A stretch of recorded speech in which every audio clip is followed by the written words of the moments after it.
날씨도 따뜻해지고 꽃이 활짝 피는 봄이 왔지만 이런 봄이 반갑지만은 않은 사람도 있습니다. 바로 알레르기 비염 때문인데요. 오늘 내 몸 보고서에서는 봄철 알레르기 비염에 대해 알아보겠습니다. 한림대학교 한강성심병원 소아청소년과 이지영 교수와 함께합니다. 어서 오세요. 안녕하세요. 네, 반갑습니다. 자, 봄철 알레르기 비염을 일으키는 원인 하면은 저는 딱 떠오르는 게 꽃가루 같은 그런 요인들인데요. 예. 이거 말고 또 어떤 것들이 있을까요? 네, 알레르기는 일반적으로 사람의 몸에는 해롭지 않은데 그런 꽃가루나 음식 물질에 대해서 면역 체계가 비정상적으로 과민하게 반응을 해서 문제를 일으키는 것을 말합니다. 예. 이 중에서 알레르기 비염은 주로 코 점막에 과민 반응이 나타나게 되고요. 봄철에는 주로 꽃가루, 황사나 미세먼지 같은 대기 오염, 찬 공기 등이 증상을 유발할 수 있겠습니다. 네.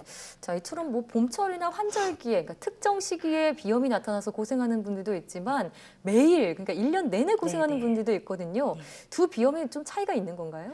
예, 알레르기를 일으키는 원인 물질을 알레르겐 또는 항원이라고 합니다. 항원이 계절에 따라서 증가 또는 감소한다면 증상도 계절성으로 나타나게 되고 이를 계절성 알레르기 비염이라고 합니다. 예. 대표적으로 꽃가루나 실외 곰팡이에 의한 경우를 말할 수 있습니다.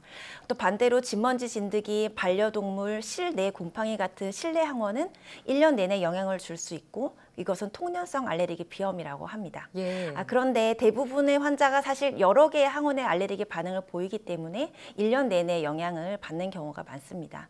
또 지역에 따라서는 꽃가루가 1년 내내 증상을 유발하기도 하고 또 우리나라에서는 진먼지 진드기가 주로 가을에 환자들의 증상을 악화시키곤 합니다. 예. 그래서 실제적으로는 이제 이 계절성 통년성 알레르기 비염을 명확하게 구분하기는 좀 어려운 설정입니다. 그렇군요. 자, 그런데 알레르기 비염 증상을 환절기 감기와 혼동할 수도 있다고 들었습니다. 네. 제 주변에도 요새 한창 미세먼지 심할 때 코가 계속 막혀가지고 병원에 갔더니 난생 처음으로 비염을 진단받는 친구가 있는데요. 네. 자, 이처럼 알레르기 비염과 환절기 감기 어떻게 구별할 수 있을까요? 네, 알레르기 비염은 항원에 노출이 되면 발작적이고 반복적인 재채기, 맑은 콧물, 코나 눈의 가려움증, 코막힘 증상이 좀 갑자기 발생을 합니다. 네. 그리고 그 원인되는 항원에 노출되는 동안은 몇 주 동안 증상이 계속될 수 있습니다. 그런데 감기, 즉 감염성 비염은 알레르기 비염보다는 좀 천천히 증상이 시작이 되고 발열 같은 전신 증상이 동반되는 경우가 많습니다. 또 코나 눈의 가려움증을 감기에서는 동반하기는 경우는 드뭅니다. 예. 그리고 이런 감기는 대부분 바이러스에 의해서 나타나기 때문에 한 10일 이내에는 증상이 호전되는 경과를 특별히 치료를 하지 않아도 보이게 됩니다. 예. 자, 그러니까 알레르기 비염은 좀 갑작스럽게 나타나고 네. 감기는 좀 전신에 열이 난다. 이렇게 좀 네네. 차이를 비교해 볼 수 그럴 있겠네요. 수 있겠습니다. 예. 자, 그럼 이런 알레르기 비염 치료하지 않고 그냥 방치한다면 어떤 문제가 또 생길 수 있을까요? 사실 알레르기 비염 증상이 생명을 위협할 정도로 심하지는 않습니다. 그런데 삶의 질을 떨어뜨릴 수 있고 여러 가지 동반 질환을 악화시키게 됩니다. 먼저 알레르기 비염에서는 부비동염이 잘 발생을 합니다. 네. 코에 알레르기 염증이 코를 막히게 하고 또 점막의 부종을 일으키기 때문에 그 부비동의 배출 기능을 방해하기 때문입니다. 그래서 소아 만성 부비동염 환자의 거의 절반은 알레르기 비염에 동반된다는 보고도 있습니다. 예. 다음으로는 재발성 중이염이 또 알레르기 비염에서 동반될 수 있습니다. 알레르기 비염이 생기면 귀 안쪽과 코를 연결하는 귀 인두관의 코 쪽 입구가 알레르기 염증으로 폐쇄를 하게 되고 그래서 그 귀 인두관의 기능이 저하됩니다. 예. 그래서 또 중이염이 발생할 수 있겠습니다. 다음으로는 알레르기 비염이 발생하는 코 점막과 천식이 발생하는 기도 점막이 해부학적으로 연결되어 있고 구조도 비슷합니다. 그래서 조사 따라 조금씩은 차이가 있지만 천식 환자의 한 80% 정도에서 알레르기 비염이 동반될 수가 있고 또 비염을 동반한 경우에 천식 증상이 더 심하게 호소할 수 있어서 같이 치료를 고려하라는 얘기가 많이 있습니다. 예. 자, 비염이 귀나 기도와 같은 다른 기관뿐만이 아니라 인지 기능에도 영향을 미친다고 하니까 더더욱 주의를 해야겠는데요. 자, 그런데 최근에 이런 알레르기 비염이 청소년에게도 너무 많이 나타나고 있다고 들었습니다. 예. 얼마나 많이 나타나고 있고 또 청소년에게는 어떤 영향을 미치게 되나요? 우리나라 청소년 건강 행태 온라인 조사에 따르면 의사로부터 알레르기 비염을 진단받은 적이 있는 중학생 비염이 그런 2007년에는 한 22.9%에서 2017년에는 33.5%로 거의 10% 이상 상승을 했습니다. 예. 그리고 같은 기간에 고등학생의 그런 알레르기 비염의 진단 비율도 26.3%에서 37.8%로 역시 또 10% 이상 높게 증가를 했습니다. 또 세계적으로 사실 알레르기 비염의 유병률은 대부분은 성인보다 청소년에서 높고 그 유병률이 전체적으로 계속 증가 추세입니다. 청소년의 유병률이 높은 이유는 아직은 명확하게 밝혀지지 않았고요. 유병률이 증가하는 원인으로는 산업화 때문에 대기 오염이 증가하고 식습관이나 생활 환경이 도시화되면서 증가하는 것으로 보고 있습니다. 예. 그리고 이제 알레르기 비염의 합병증이 소아에서도 계속 발생을 할 수가 있습니다.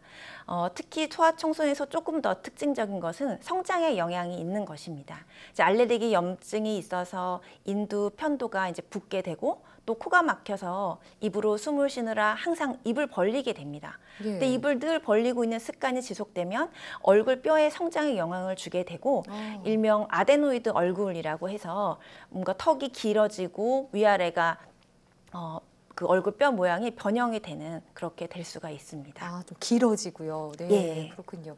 자, 그러니까 이 성장기의 비염 때문에 얼굴형까지 바뀔 수도 있다고 하셨는데 입호흡 때문인 그런 거죠? 네. 예, 그러니까 이럴 경우에 또 수면 장애까지 유발할 수 있다고요? 네, 그게 되게 정말 중요합니다. 네. 코막힘 때문에 수면 중에 코골이나 수면 무호흡증을 초래하는 경우가 있고 수면의 질이 떨어지게 됩니다. 이 양질의 수면은 특히 청소년의 신체적, 정신적, 인지 기능이 굉장히 필수적입니다. 그래서 이제 잠이 보약이라는 말도 굉장히 많은데 전체적으로 수면의 질이 떨어지면서 전체적인 성장에 악영향을 미치게 됩니다. 그리고 늘 낮에 피곤하고 기억력도 감소하고 감정 기복도 심해지고 우울증까지 초래한다는 보고가 있습니다. 예, 그래서 그렇군요. 아이들한테는 그 학습 능력까지 떨어진다는 보고도 있습니다. 네, 방금 수면 무호흡증 말씀하셨는데 무호흡할 경우에는 뇌로 가는 산소 공급이 줄어들어서 인지 기능에도 영향을 미칠 수 있잖아요. 네, 맞습니다. 예, 청소년일수록 더더욱 치료를 받아야 할 텐데 네. 치료 방법은 어떻게 되나요? 치료 방법은 일단 그 핵심은 해피요법 그리고 약물요법이 있습니다. 회피요법은 알레르기 증상을 유발하는 원인 물질을 노출되지 않도록 피하는 방법입니다. 네. 우리나라에서 가장 흔한 것은 이제 진먼지 진드기에 대한 알레르기인데요. 그것의 노출을 피하기 위해서 침구류나 커튼, 좀 오랫동안 보관했던 옷들은 좀 뜨거운 물, 55도 이상의 뜨거운 물에 세탁을 하고 햇볕에 잘 말려 사용하시는 것이 좋습니다. 예. 약물요법은 입으로 먹는 약 또는 코에 뿌려서 이제 하는 약물을 사용하게 됩니다. 항히스타민제나 스테로이드 약물을 주로 사용하게 됩니다. 그리고 보조적으로 코막힘을 개선하기 위해서 수술을 하는 경우도 있습니다. 네. 마지막으로 면역 치료가 있는데요.